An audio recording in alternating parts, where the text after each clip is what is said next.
Mari kita akan berdoa untuk mempersiapkan kita semuanya masuk dalam kebenaran firman Tuhan.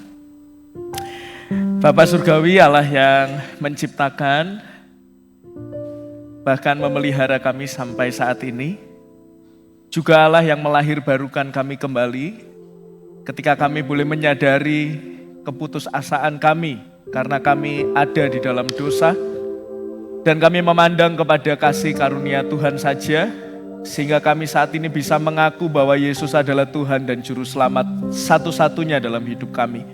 Kami bersyukur karena kami menyadari semua adalah pekerjaan Engkau yang Tuhan nyatakan bagi kami sekalian. Itu semua karena anugerah-Mu yang Tuhan nyatakan bagi kami. Sehingga saat ini kami boleh beribadah bersama-sama, dipersatukan dengan saudara seiman kami, untuk kami bisa memuji dan menyembah Engkau. Dan biarlah di tengah pujian kami, rasa syukur kami kepadamu, kami tetap rindu untuk terus berakar kepada kebenaran firman Tuhan. Karena kami meyakini kebenaran firman Tuhanlah yang akan terus menopang hidup kami, mendorong kami, dan terus memimpin kami untuk kami bisa hidup sesuai dengan apa yang Tuhan kehendaki. Oleh sebab itu mari Tuhan siapkan hati dan pikiran kami untuk kami bisa mendengar apa yang menjadi sabda kebenaran firman Tuhan. Kiranya Tuhan menguasai hamba-Mu yang akan menyampaikan, juga setiap jemaat Tuhan yang akan mendengar. Mari berbicara bagi kami sekalian, kami siap mendengar firman Tuhan. Di dalam nama Tuhan kami Yesus Kristus, kami telah berdoa dan mengucap syukur. Haleluya, amin. Bapak Ibu Saudara yang dikasihi oleh Tuhan, saya rindu menyapa Ibu Bapak sekalian. Shalom. Sekali lagi shalom. Selamat pagi. Puji nama Tuhan, sehat semua ya Ibu Bapak? Amin ya. Tetapi saya tadi sering berjumpa dan ternyata ada beberapa saudara kita yang kurang sehat ya. Saya melihat juga ada beberapa yang pakai masker. Memang musimnya, beberapa hari saya juga seringkali drop lalu kemudian sehat lagi begitu ya. Jadi menjaga kesehatan adalah bagian yang penting di saat ini supaya kita tidak jatuh pada sakit. Nah Bapak Ibu Saudara, kita bersyukur hari ini kita boleh dilayani dan bisa menyaksikan bagaimana karya Tuhan bekerja bagi anak-anak kita. Nah yang hari ini tampil itu kelas 5 dan kelas 6 ya. Dan Ibu Bapak kita perlu mendukung di dalam doa karena besok hari Senin anak-anak kelas 6 akan menjalani ujian nasional ya. Namanya apa? PSAJ ya. Dulu kalau PS saya nggak ujian, PS itu PlayStation zaman saya ya. Tapi sekarang ujiannya namanya PSAJ. Dulu waktu saya namanya UNBK gitu ya. Mungkin bagi ibu bapak sekalian yang sudah lama lebih beda lagi istilahnya. Tapi kita perlu doakan hari Senin nanti mereka akan menjalani ujian. Nah berarti yang kelas 1 sampai 5 libur ya? Libur? Oh tidak ya. Dinikmati ya, kalau dulu saya kelas 6 ujian 1 sampai 5 libur. Sekarang enggak ya, puji Tuhan. Nah Bapak Ibu Saudara yang dikasihi oleh Tuhan, kita masuk kepada pembelajaran kita di satu subtema yaitu perusak kesatuan. Hari ini kita akan belajar satu sifat atau karakter yang bisa merusak kesatuan bagian yang keempat, yaitu penghakiman. Nah saya berharap ketika kita belajar di poin yang keempat, poin 1 sampai 3-nya tidak lupa. Ya, saya mau tes dulu Ibu Bapak. Poin 1 apa perusak kesatuan? Apa? Ketidakpedulian. Nomor 2 apa? Superior. Lawannya superior adalah inferior ya. Itu kita bahas di Paskah. Memang judul khotbahnya tidak superior inferior tapi Injil yang merobohkan tembok pemisah. Minggu lalu kita belajar ambisi ya yang disampaikan oleh pendeta muda Patuanta. Nah hari ini kita akan belajar tentang penghakiman di mana teksnya diambil dari Matius pasal yang ke-7 ayatnya yang pertama sampai yang ke-5. Saya rindu Ibu Bapak boleh membuka Alkitabnya dan kita akan membaca silih berganti. Saya ayat yang pertama, Ibu Bapak ayat yang kedua, demikian seterusnya sampai ayat yang ke-5 kita akan baca bersama-sama. Matius pasal yang ke-7 ayat yang pertama sampai yang ke-5.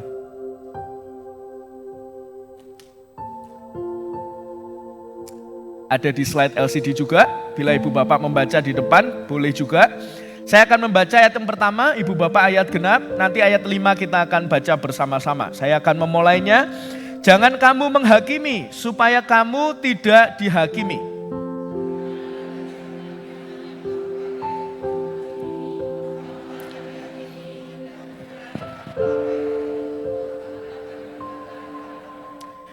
Mengapakah engkau melihat selumbar di mata saudaramu, sedangkan balok di dalam matamu tidak engkau ketahui?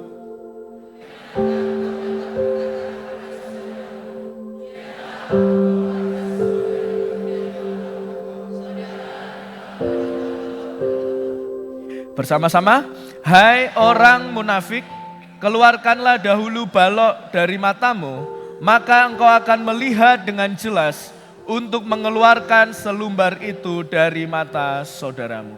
Bapak Ibu Saudara yang dikasihi oleh Tuhan, saya membagi khotbah saya hari ini menjadi 3 bagian Ibu Bapak sekalian.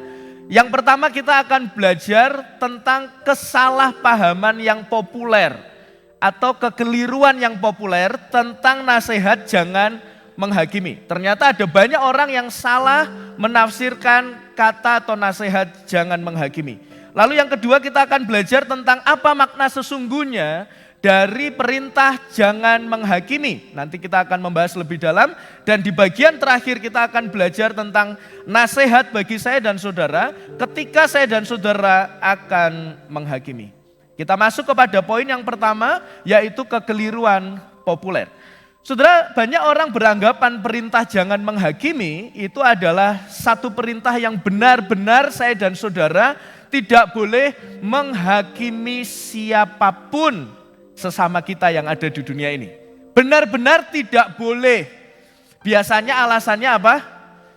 Yang berhak menghakimi itu adalah Allah sendiri. Jelas di Alkitab dikatakan jangan kamu menghakimi. Karena penghakiman itu adalah milik Allah sendiri. Saudara, itu ada di dalam teks Alkitab lainnya. Saudara. Tetapi saudara, kalau kita perhatikan, nasihat ini sering kali dijadikan alasan banyak orang untuk mengabaikan kebenaran dan mempromosikan sikap acuh terhadap pelanggaran. Contohnya saudara, wah kalau ada orang salah, ya sudah gak usah disalahkan. Kan penghakiman miliknya siapa? Allah, sudah dibiarkan aja. Nah di dalam kehidupan berjemaat kalau ada yang salah, sudah diam sajalah. Wong itu adalah haknya Allah. Nanti coba ya kalau saudara ada yang mendapati satu di antara yang lain ada yang melakukan pelanggaran, barangkali ada yang ketahuan mabuk-mabukan begitu saudara ya. Lalu karena perintah ini, wah jangan menghakimi. Menghakimi itu miliknya atau haknya Allah. Ya sudah kita diam aja. Kalau bisa sudah dibiarkan, kalau dia mabuk, lebih mabuk lagi, itu lebih baik begitu saudara ya. Apakah maksud dari teks jangan menghakimi di sana adalah demikian? Saya pikir jawabannya tidak demikian. Sekalipun ada teks di bagian yang lainnya mengatakan penghakiman adalah milik Allah, tetapi saya rindu untuk bisa mengajak kita sekalian memahami apa arti kata menghakimi, saudara. Yang dimaksud kata menghakimi itu memakai bahasa Yunani namanya krino. Apa saudara? Krino. Ya. Bahasa Yunaninya krino, artinya itu ini saudara. 1, menilai. 2, mempertimbangkan. 3, memeriksa. 4 itu membedakan mana yang baik dan mana yang salah. Dan yang terakhir itu memberikan konsekuensi. Jadi artinya sangat luas. Ada menilai, ada mempertimbangkan, ada memeriksa, ada membedakan mana yang benar dan salah, ada memberikan konsekuensi. Nah saudara kalau melihat teks aslinya Yunani yaitu krino yang memiliki arti yang semuanya sebenarnya positif, maka bagaimana kita meresponi? Apakah Alkitab kita bertentangan, yang satu bilang menghakimi dan yang lain ternyata maknanya positif.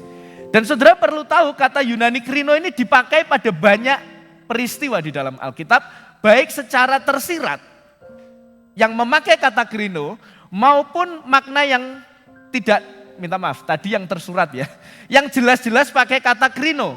Tetapi ada juga yang tersirat, yaitu kata menilai, membedakan dengan bahasa Yunani yang lain yang sebenarnya memiliki makna yang sama. Saya memberi contoh saudara. Di dalam perjanjian lama jelas sekali dikatakan Musa itu mengadili bangsa Israel. Mengadili ya saudara ya. Mengadili, menilai itu mirip dengan krino. Di dalam perjanjian baru, bukankah Yesus juga mengecam orang-orang Farisi itu dengan sebutan apa? Di dalam Instagram kita sudah muncul teasernya. Yesus itu menghakimi, menilai orang-orang Farisi itu dengan sebutan ular beludak. Lalu Rasul Paulus di dalam surat Galatia menyebut pengajar sesat itu dengan sebutan apa? Anjing-anjing. Lalu kita belajar di dalam surat Galatia dan Filipi, Paulus mengajar kita sekalian untuk membedakan mana ajaran yang benar dan mana ajaran yang salah. Bukankah itu juga makna dari kata menghakimi? Bahkan di dalam bacaan kita kemarin, bagi ibu bapak yang membaca bacaan harian, hari Sabtu, saudara pasti akan menemukan, Paulus itu bilang, biarlah kita ini menghakimi yang ada di dalam jemaat. Yang di luar itu adalah haknya Allah. Saudara, jadi kata menghakimi itu dipakai di bagian besar Alkitab. Lalu pertanyaannya sekali lagi begini saudara, apakah Alkitab kita bertentangan? Yang satu bilang jangan menghakimi, tetapi di banyak peristiwa, tokoh-tokoh Alkitab termasuk Yesus menghakimi orang-orang di sekitarnya. Menilai orang-orang di sekitarnya. Nah saudara, supaya kita tidak bingung, maka saya masuk kepada poin yang kedua. Apa maksud jangan menghakimi di sana? Nah saudara yang dikasih oleh Tuhan, perintahnya itu jelas di ayat pertama, yaitu jangan kamu menghakimi, supaya kamu tidak dihakimi. Saudara, saya memberikan jawabannya dulu, baru saya berikan penjelasannya. Yang dimaksud dengan perintah jangan menghakimi, yang dilarang oleh Tuhan Yesus, itu bukan tindakan menghakiminya. Bukan tindakan menilainya. Bukan tindakan membedakan mana yang benar dan salah. Bukan itu. Tetapi yang dilarang oleh Tuhan Yesus adalah cara kita untuk menghakimi. Kok bisa Pak? Bapak sosokan tahu jawabannya itu. Saudara lihat itu di ayat yang kedua. Di sana dikatakan begini, karena dengan penghakiman yang kamu pakai, perhatikan, penghakiman yang kamu pakai untuk menghakimi, kamu akan dihakimi. Dan ini yang paling jelas, ukuran yang kamu pakai untuk mengukur akan diukurkan juga kepadamu. Jadi yang dikritisi oleh Tuhan Yesus, itu adalah ukuran yang kamu pakai untuk menghakimi orang lain. Jadi bukan bicara soal tindakan menghakiminya, tindakan menilainya, tetapi bagaimana cara dan saudara menilai dan menghakimi orang. Nah itu yang dipermasalahkan saudara. Lalu saudara juga bisa melihat di bagian ayat yang kelima, jelas di sana dikatakan apa? Hai orang munafik, keluarkanlah dahulu balok dari matamu, maka engkau akan melihat dengan jelas untuk mengeluarkan selumbar itu dari mata saudaramu. Saudara, apakah di sana teksnya dilarang begini? Kamu jangan mengeluarkan selumbar dari mata saudaramu. Apakah teksnya berbunyi demikian? Jawabannya tidak. Tapi teksnya bunyinya, keluarkan balok di matamu, baru keluarkan selumbar di mata saudaramu. Jadi menolong orang yang salah, nah kalau kita menolong orang yang salah kan berarti kita menilai dulu kan, benar dan salah. Maka penghakiman itu boleh sebenarnya. Yang dimaksudkan di sini, yang dikritisi sekali lagi apa? Cara menghakiminya. Berarti muncul pertanyaan, Pak berarti cara menghakimi itu ada berbagai macam ya? Ada yang benar dan ada yang salah. Jawabannya betul. Cara kita menghakimi itu beraneka ragam saudara.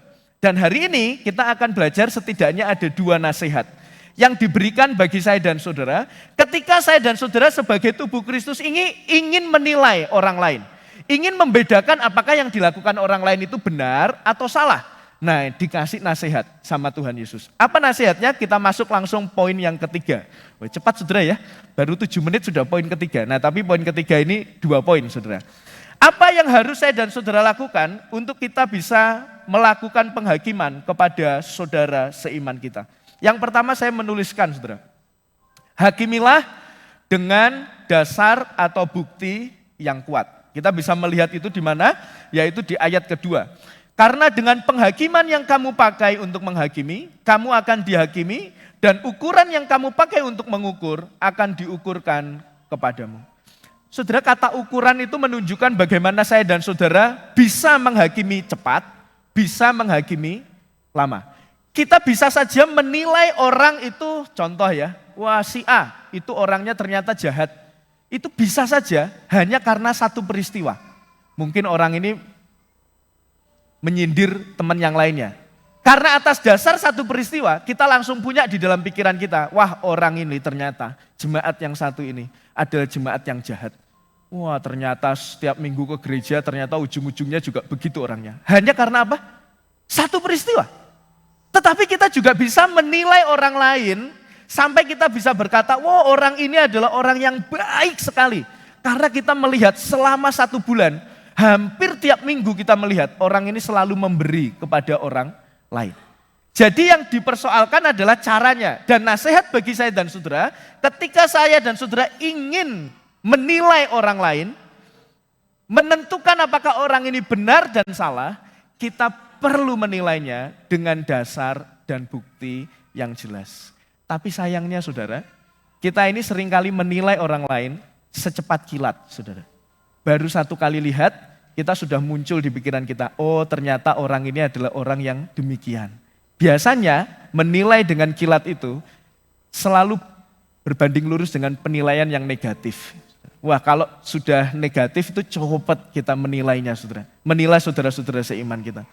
Saudara saya kemarin ikut Munas saudara ya. Nah satu berita Munas yang sangat-sangat menyedihkan. Bukan hanya untuk peserta Munas tetapi saya yakin untuk keluarga besar GGBI saudara.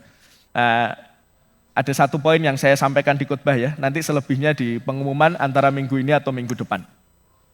Saudara STT Baptis kita, ada berapa saudara? Ada yang tahu? Berapa? 4 ya, STT Baptis yang ada di Semarang, di Jakarta, di Medan, dan Bandung. Nah saudara ini berita yang cukup menyedihkan karena satu STT Baptis kita akan ditutup.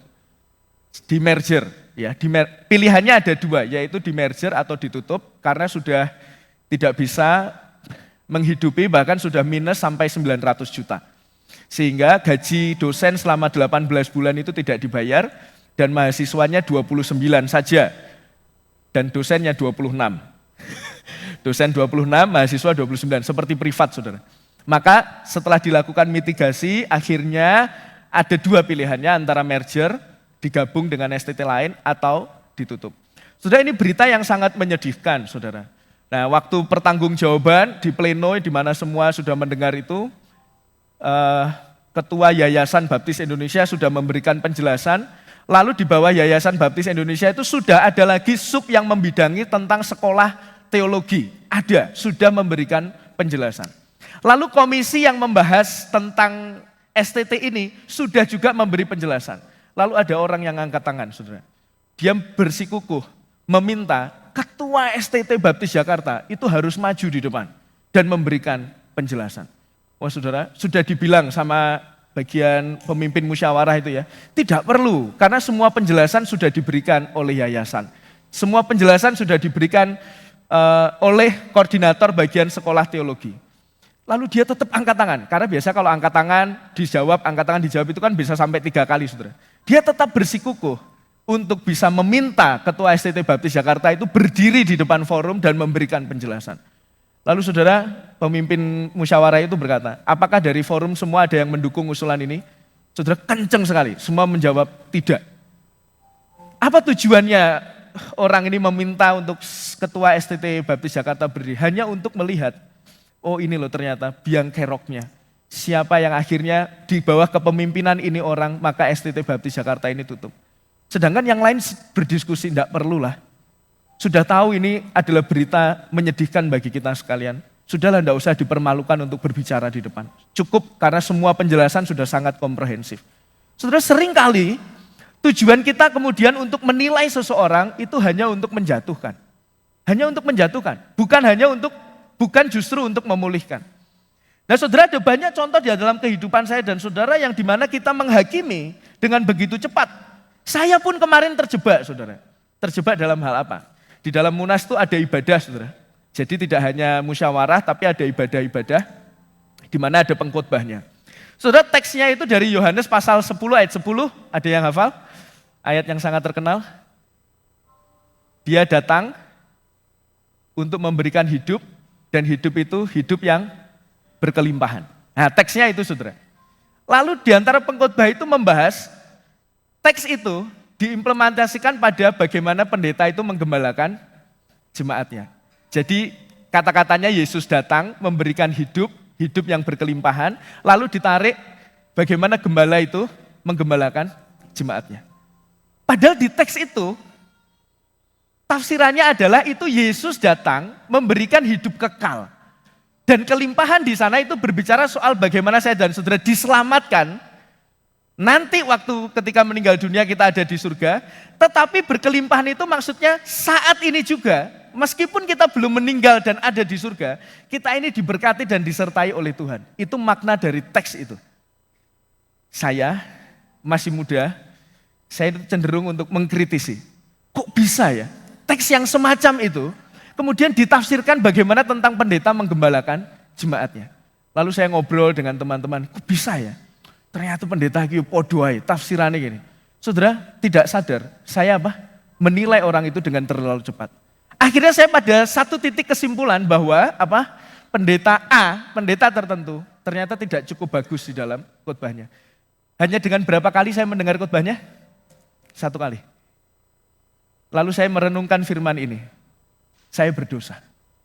Hanya dengan 1 kali khotbahnya saya sudah bisa pendeta ini ternyata tidak cukup baik di dalam berkhotbah. Dan bukankah seringkali saya dan saudara menilai saudara-saudara kita dengan begitu cepat. Maka hari ini kita diingatkan saudara sekalian bahwa ketika saya dan saudara menghakimi atau menilai orang lain, hendaknya kita menghakimi dengan bukti atau dasar yang jelas. Jangan keburu-buru kemudian karena prasangka kita saja, lalu kita sudah menyebarkan kemana-mana. Nah ini sangat fatal saudara. Kalau gereja dipenuhi dengan orang-orang yang semacam ini, yang dipenuhi dengan orang yang sangat mudah menghakimi satu dengan yang lainnya tanpa dasar yang jelas, maka itu bisa merusak kesatuan. Dan biasanya kita juga sering kali menilai atas dasar luka hati, atas dasar pengalaman personal, dijadikan generalisasi semuanya. Contoh saudara ya, saya pernah bermasalah dengan Mbak Michelle. Benar-benar salah memang Michelle, lalu kemudian setelah saya tahu Michelle salah, semua yang dilakukan Michelle pasti di mata saya salah. Kenapa? Karena sudah pernah bermasalah, sudah salah. Maka Michelle melakukan yang baik sekalipun bagi kita, baik. Pencitraan pasti itu. Segitu saudara. Jadi dipengaruhi oleh emosi kita, luka hati kita yang tidak disembuhkan. Sehingga apapun yang dilakukan oleh orang lain, di dalam kacamata kita selalu salah. Kalaupun dia berbuat baik, kita akan berkata itu pencitraan. Percayalah saudara, kalau luka hati itu ada di dalam hidup saya dan saudara. Jadi seharusnya saya dan saudara menilai itu dengan objektif. Maka ada firman Tuhan, bisa dilanjutkan slide-nya. Nah ini satu perintah yang jelas mengatakan, janganlah menghakimi menurut apa yang nampak, tetapi hakimilah dengan adil. Sekali lagi menegaskan menghakimi boleh enggak? Boleh. Tetapi harus dilakukan dengan prinsip firman Tuhan. Karena kalau tidak ada penghakiman di dalam kehidupan kita berkomunitas, rusak saudara. Sederhana aja negara ini, kalau tidak ada hakim, tidak ada pengadilan, maka rusaklah negara kita ini. Jadi menghakimi boleh, tetapi cara kita menghakimi itu yang penting. Dan cara yang pertama, saudara harus punya dasar yang kuat sebelum saudara menentukan atau menilai orang itu benar atau salah. Maka saya menuliskan begini saudara, seharusnya kita akan menilai atau menghakimi dengan objektif bukan subjektif, dengan didasari semangat komunal. Komunal itu kebersamaan bukan sentimen personal. Nah hati-hati bagi ibu bapak saudara yang suka dikit-dikit sudah menilai, dikit-dikit sudah ngomong sana sini tentang si A, si B dan si C. Karena itu bisa merusak kesatuan. Jauh lebih baik ketika saya dan saudara juga mengumpulkan beberapa dasar dan bukti. Hal yang lain yang harus dilakukan adalah mengkonfirmasi kepada orang yang bersangkutan. Saudara, saya pernah melabel seseorang itu tidak niat pelayanan, saudara. Tidak di gereja ini, tidak niat pelayanan karena dia tidak mengerjakan tugasnya. Lalu saya berkata, ternyata wongki gak niat ya pelayanannya. Tanpa saya berbicara langsung kepada orang ini. Padahal seharusnya yang dilakukan Tidak ada susahnya datang kepada orang ini dan bertanya, mengapa engkau tidak bisa melakukan tugas ini? Dan ternyata setelah saya punya prasangka itu saudara, lalu di kemudian hari saya tahu akhirnya ternyata orang ini memiliki sakit yang cukup parah. Sehingga tidak bisa melaksanakan tugasnya. Saya kadung cerita kemana-mana bahwa orang ini ternyata attitude-nya nggak baik. nggak pelayanan, seolah-olah mengabaikan pelayanan, tidak bertanggung jawab pada pelayanannya. Padahal ternyata yang saya tidak tahu, orang ini ternyata sakit parah. Saudara, makanya perlu untuk kita, saya dan saudara mengkonfirmasi. Maka saya selalu mengatakan ya, kalau ada sesuatu itu dibicarakan. Jangan kemudian malah diam saja dan kemudian menyebarkan berita yang tidak benar kepada orang lain. Maka rusaklah gereja ini, rusaklah tubuh Kristus. Kalau saya dan saudara menghakimi tidak dengan cara yang benar. Dan di bagian yang kedua, apa nasihat bagi saya dan saudara ketika kita menghakimi? Yang kedua adalah hakimilah dengan kerendahan hati. Saudara bisa melihat itu di ayat yang ketiga sampai yang kelima, satu metafora yang sangat-sangat terkenal, saudara. Terkenal sekali. Saya akan membacakan ya. Mengapakah engkau melihat selumbar di mata saudaramu, sedangkan balok di dalam matamu tidak engkau ketahui? Bagaimanakah engkau dapat berkata kepada saudaramu, biarlah aku mengeluarkan selumbar itu dari matamu, padahal ada balok di dalam matamu. Hai orang munafik, keluarkanlah dahulu balok dari matamu, maka engkau melihat dengan jelas untuk mengeluarkan selumbar itu dari mata saudaramu.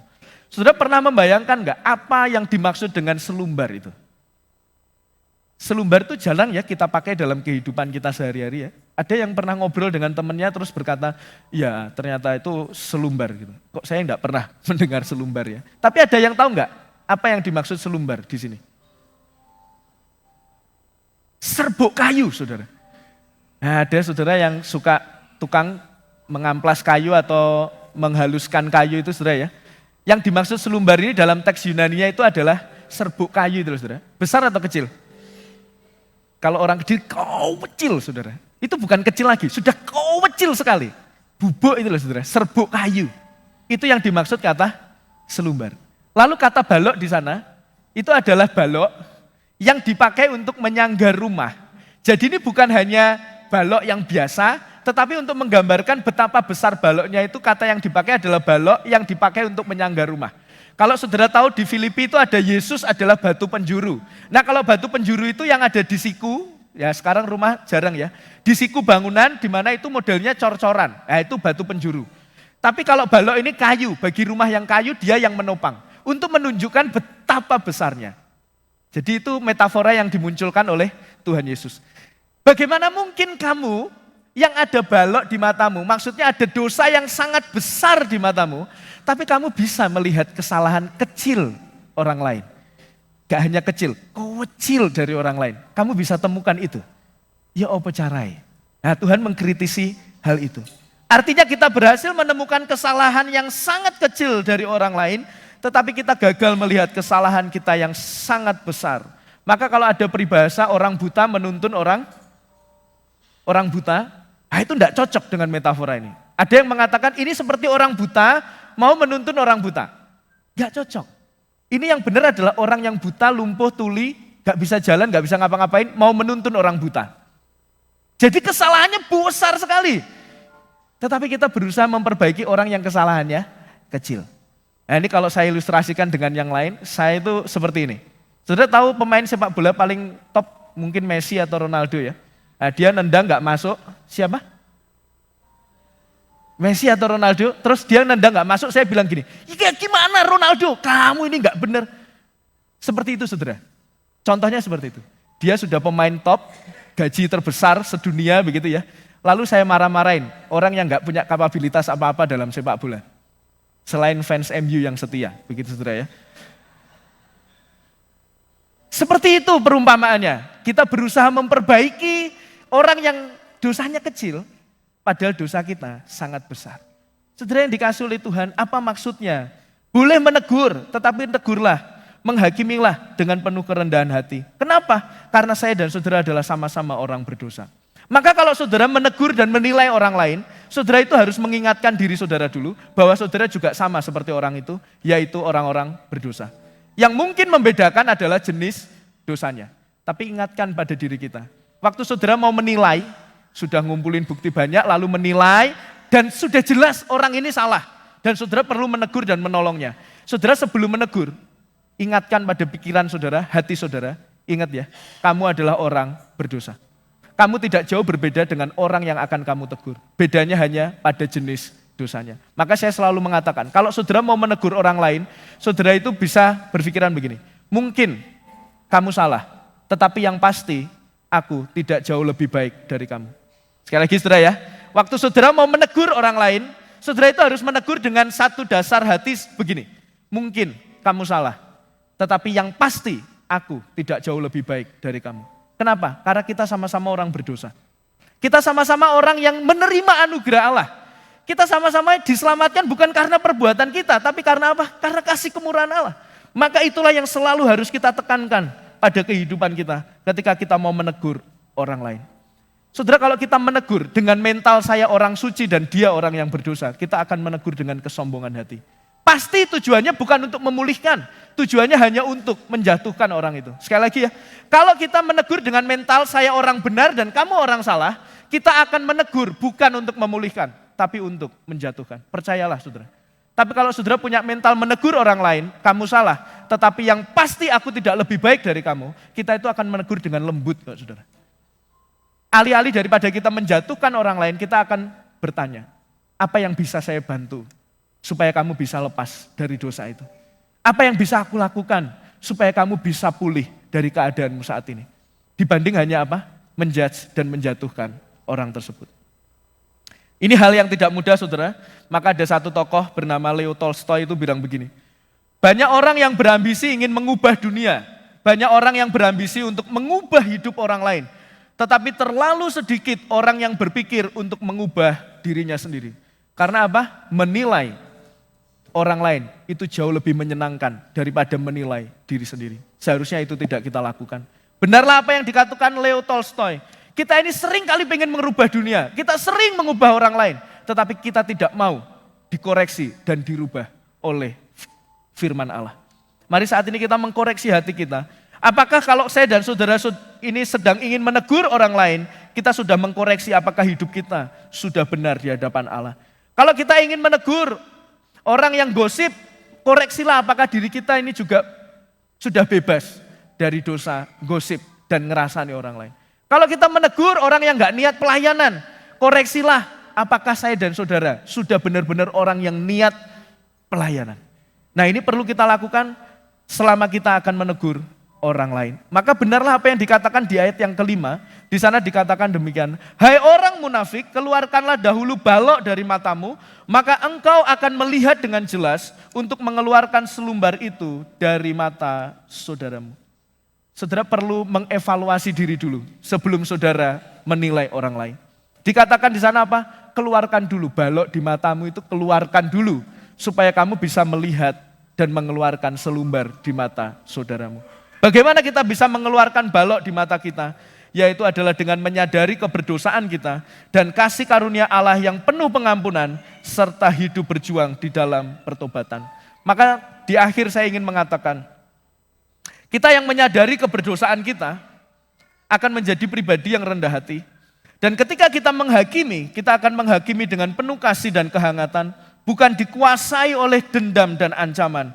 Kita akan menghakimi untuk tujuan memulihkan, bukan untuk menjatuhkan. Biarlah firman Tuhan pagi hari ini boleh mengingatkan kita, membuat saya dan saudara merenung bagaimana kehidupan saudara saat ini. Porosnya ada dua saudara. Saudara menjadi orang yang pertama seperti ilustrasi saya tadi, orangnya acuh, gak peduli. Salah gak salah, yang penting duduk keluargaku, gak peduli. Di dalam kehidupan berjemaat, konate jempalian, dosamu A, B, C, D, E, gak peduli. Yang penting aku hidupnya benar. Apakah saudara ada di titik itu? Di posisi yang acuh, yang cuek di dalam kehidupan berjemaat? Atau saudara ada di ekstrim yang lain? Saudara dengan cepat menghakimi orang lain, saudara dengan cepat menilai orang lain tanpa dasar dan bukti yang jelas. Saudara menilai orang lain dengan kesombongan, dengan satu pikiran bahwa saya jauh lebih suci, jauh lebih rohani daripada orang yang saya tegur. Renungkanlah, saudara saat ini ada di mana? Di poros sebelah kiri atau di poros sebelah kanan? Seharusnya saudara ada di tengah-tengah, di mana saudara tidak acuh, saudara memperhatikan saudara seiman, yang gagal, yang jatuh, harusnya saudara kuatkan. Dan ketika saudara menilai dan menguatkan, bukan untuk menjatuhkan, tetapi untuk memulihkan. Maka Bapak Ibu Saudara yang dikasihi oleh Tuhan, biarlah sifat keempat yang telah kita pelajari bersama-sama, ini boleh semakin memperkokoh, memperkuat kesatuan tubuh Kristus di dalam gereja ini. Kita sudah belajar 4 hal. Ketidakpedulian itu tidak benar di hadapan Allah. Kita perlu peduli terhadap orang lain. Superioritas, merasa lebih tinggi, atau inferioritas, rendah diri, merasa tidak layak, itu bisa merusak kesatuan. Dan ambisi yang tidak sehat, sama ya, ambisi itu netral. Orang harus punya ambisi, tetapi yang sesuai dengan kehendak Tuhan. Kalau ambisinya sudah untuk kepentingan diri, pasti itu akan merusak jemaat. Dan di bagian yang keempat kita belajar, menghakimi. Menghakimi tidaklah salah, asal dilakukan dengan prinsip yang benar. Maka Bapak Ibu Saudara yang dikasihi oleh Tuhan, mari saya mengajak kita sekalian untuk bisa terus bertumbuh dengan menunjukkan sifat-sifat atau karakter-karakter yang sesuai dengan apa yang Tuhan perintahkan. Saya mengundang pemain musik untuk ke depan dan kita akan menaikkan satu pujian yang mendorong saya dan saudara untuk menunjukkan kasih itu. Kasih yang lemah lembut, kasih yang pasti memaafkan, kasih yang pasti murah hati, seharusnya dimiliki oleh masing-masing kita di dalam tubuh Kristus.